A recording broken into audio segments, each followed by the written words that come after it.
Olá, galera. Eu sou a Cristina Maia e vocês estão no canal Vamos Ver. Mais uma vez, a história Mariana Balaton. Vamos falar sobre cultura nas escolas portuguesas. Existe aí não só um oceano distanciando o Brasil de Portugal. Para você que vem morar aqui em Portugal, é essencial que você saiba, enquanto pai ou mãe, essas diferenças e trabalhe isso com seu filho.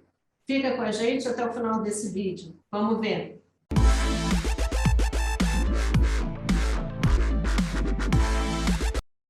Mais uma vez, Mariana Balaton, recebemos você com grande honra. Quanto tempo, hein? Olá, Cristina, olá a todos. E sempre que precisar, Cristina, sempre que tiver um tema sobre educação, cultura das escolas, vida das crianças em Portugal, estou completamente à disposição. Muito obrigada. Mariana já participou de outras entrevistas com essa temática de estudo em Portugal. Dá uma olhadinha no link aqui na descrição. Quando você vem para Portugal, tenha em mente que não só o oceano vai separar essas duas nações. Estamos falando de Brasil e Portugal. Muitas coisas, muitos aspectos, em diferentes vertentes, você, enquanto pai ou mãe, e também você, enquanto aluno, estudante, vai ter que se preparar. Para isso, vamos começar com a primeira pergunta, que é: quando um aluno vem para Portugal, ele vai perder obrigatoriamente o ano letivo, Mariana? Cristina, isso é razão de sofrimento para alguns pais, para alguns estudantes que digam: ah, meu Deus, vou perder o ano. Mas nós temos que ter em conta que o ano letivo em Portugal inicia em setembro e no Brasil se inicia lá em fevereiro. Então imaginem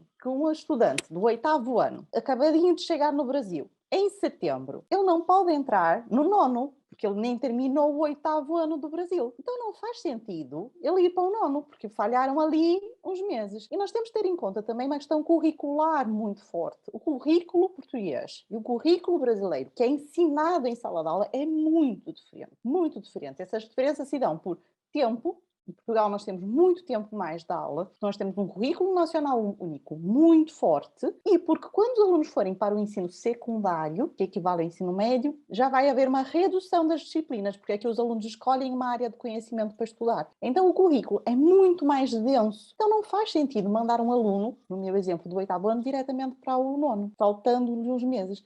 Mais vale ele se manter no 8º ano por mais algum tempo, 8º, ou 7º, ou 6º, ou 4º, não importa, para ter um tempo de adaptação, para recuperar aprendizagens, tapar ali os buraquinhos que faltam, do que ficar ainda com mais lacunas, ter mais um sucesso escolar e criar-se ali uma frustração. Então não é que o seu filho vai perder um ano, é melhor pensarmos que ele vai se manter no mesmo ano e que ele vai ter bases mais sólidas para avançar com sucesso no futuro escolar, que é longo, não é? São aí para aí 12 anos de escolaridade. Interessante acontecer isso do que a criança ter problemas, ter dificuldades, acabar por repetir, que aqui fala chumbar, né? Aqui nós dizemos chumbar. E mais que isso, eu diria que a frustração de estudante. Eu já recebi alunos que eram alunos ótimos, excelentes no Brasil, e quando vieram para Portugal passaram a ser alunos péssimos, muito maus, com notas negativas, às vermelhas, como se diz no Brasil, não é?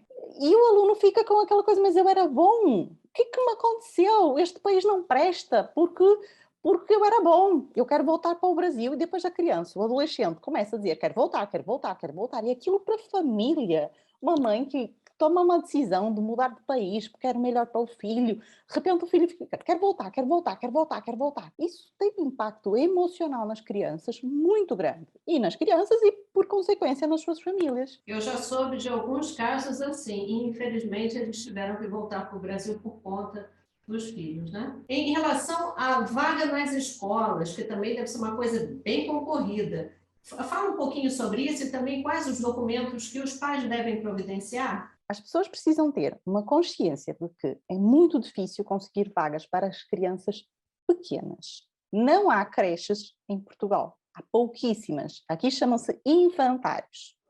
E as pessoas que têm direito à vaga dos infantários são as pessoas de baixa renda, que não é o imigrante. O imigrante que fez a escolha de vir, recém-chegado, não importa se com ou sem documentos, com ou sem reagrupamento, essas vagas não são para os imigrantes.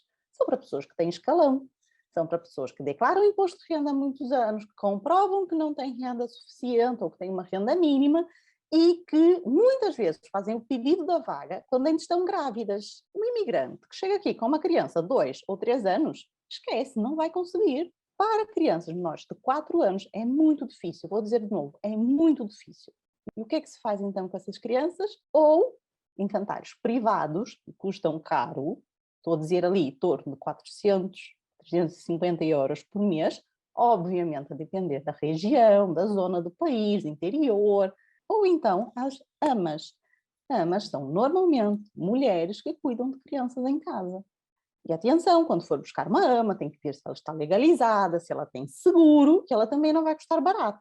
Ela vai custar menos do que um infantário, mas vai custar em torno de 250, 300 euros, novamente, a depender da região. Então, a opção para as famílias são as amas, mas que também custam. Passada essa fase das crianças pequenas, 4 anos, 5, 6, idade escolar obrigatória, 6 anos de idade, as escolas têm que ter vagas.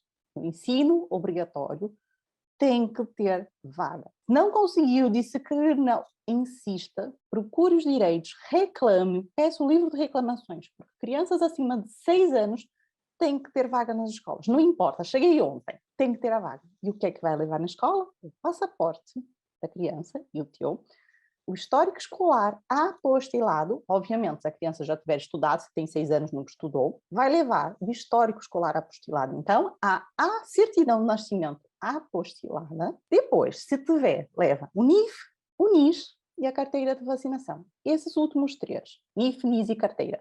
Normalmente as escolas dão algum tempinho para levar, porque a carteira de vacinação, por exemplo, tem que ir ao centro de saúde, transcrever para a carteira de vacinação portuguesa e então é este documento que levas. Por isso pode conseguir ali um tempinho. Mais importante, certidão de nascimento apostilada, histórico escolar apostilado, passaporte e os outros documentos todos que tiver.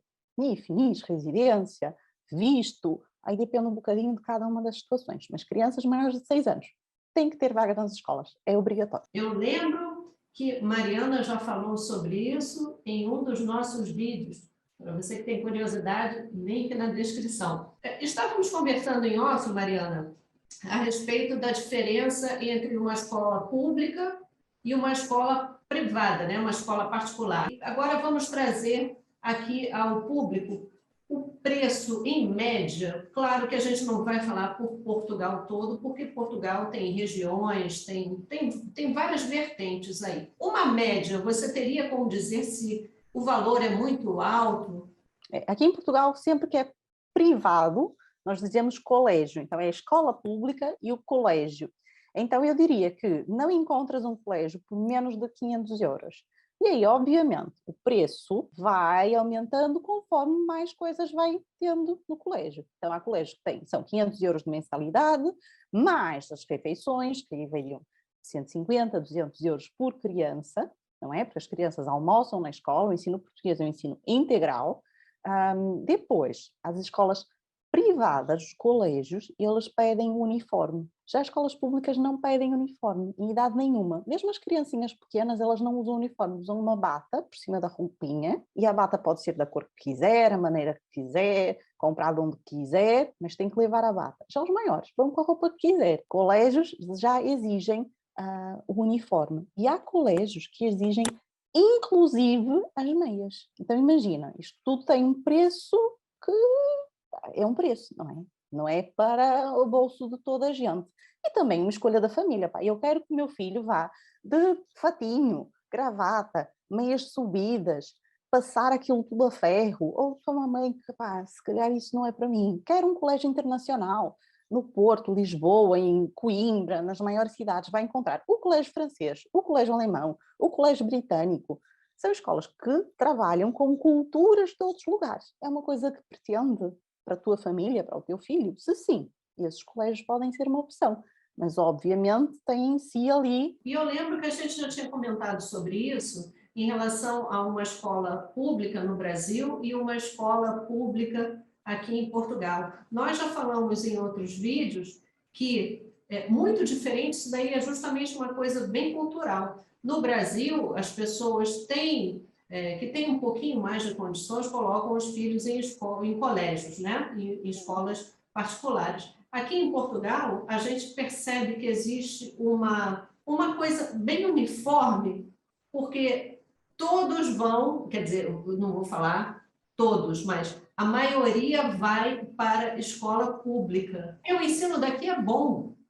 Via de regra, obviamente, como tudo, não é? Tem aquela escola que de repente, aquela escola é muito boa, aquela escola já não é tão boa, mas por norma, a escola pública portuguesa é sim muito boa, é uma escola sim de muita qualidade, não é? É uma escola que passa por provas de aferição dos alunos, por verificações, por formação docente muito assídua. Os professores têm que ter um número mínimo de horas de formação docente para se manterem na carreira, para subirem na carreira. Isso é um estímulo ao professor para estar sempre atualizado. O currículo nacional português é um currículo muito forte e já vem de muitos anos, e ele inclui, por exemplo, aulas laboratoriais desde o início das cadeiras laboratoriais, que são no 7º ano. Por exemplo, Física e Química, a minha disciplina, inicia-se no 7º ano, com aulas laboratoriais. E as escolas estão sim preparadas para essas aulas, estão preparadas. Eu me lembro que quando disseram isso, aulas de laboratório nas escolas, a primeira vez eu disse, não vai ter material para fazer, esqueça, não vai ter. E estão preparadas e são intervencionadas regularmente para que tenham os materiais necessários para fazer experimentação. Então isso faz do ensino português, o ensino público português, um ensino muito forte. Mas aí a escolha entre uma escola pública e uma escola privada tem muito a ver com a família. O que é que eu quero para o meu filho? O meu filho tem necessidades educativas especiais, ou o meu filho já tem um nível de inglês super avançado, ou o meu filho isso, aquilo, eu queria que meu filho X ou Y, em clubes de robótica. É uma escolha da família. Seria tão bom se em vários países, inclusive lá no Brasil, a educação fosse a base de tudo, né? Como antigamente, lá na minha infância e um pouquinho mais para trás, há décadas antes de eu nascer. Fica aí essa dica para os governantes e para todos aí de vários países, não só do Brasil. Vamos falar agora do transporte escolar. Existe transporte escolar aqui em Portugal para a escola pública? Não, super difícil, super raro. Aldeias têm, porque em aldeias já há poucos habitantes às vezes e a escola está um bocadinho mais distante, que é mais difícil a locomoção, mas por norma, quem leva os filhos à escola são os pais. E é até engraçado, porque eu lembro quando vivia no Brasil, o transporte escolar era aqueles carrinhas enormes, 30 lugares. Às vezes aqui são aqueles carros de 7 lugares, porque a cultura é outra. A cultura é, vou deixar meu filho à escola às 8 porque eu entro no trabalho às 9. Então é o pai e a mãe que se organizam para ir levar e ir buscar os filhos. Transporte escolar é difícil, raro, e mais uma vez, para conseguir direito ao transporte escolar, tem que ter o escalão, tem que ter imposto de renda, tem que ter uma série de outras necessidades comprovadas que o governo vai ver, realmente essa pessoa precisa.